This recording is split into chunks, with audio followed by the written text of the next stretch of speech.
Okay, so bubutasan na natin guys. Yan. Yan na kayo ng barena.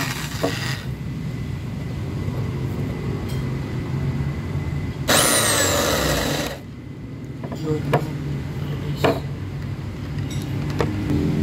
Okay. Katutang barena na yung bago. Ayan, nakita nyo yung butas guys. Yan. So ang gagawin nyo naman dyan, papantayin nyo to para hindi siya pa-flat talaga siya, para level yung ano niya, tatawag na ayun o, kita nyo diba may naka-usli.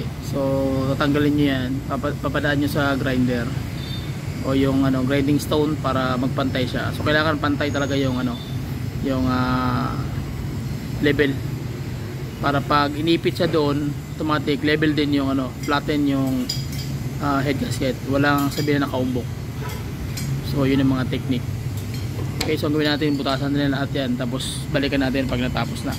So ang ano nito, ang basic pointers kung bakit natin bubutasan, kasi nga nagkakaroon siya ng hindi equal yung ano, yung flow ng tubig, yung kanyang coolant sa loob ng engine, especially doon sa kanyang block papunta doon sa head, kasi nga naka-block yung mga wala mga butas eh.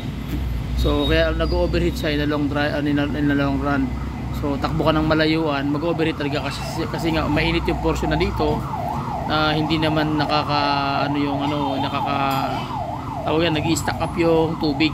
So nangyari, iinit ang iinit. Hindi equal yung temperature ng ano portion kung saan walang butas o walang flow yung tubig ng coolant. So kailangan pantay-pantay talaga yung butas. Same sa original. So yun po yung mga basic pointers na mga rason kung bakit nag-overheat ang makina, kahit sabihin na bagong overhaul. So yun po yung ano, basic pointers na dapat yung maintindihan. Okay, so sige.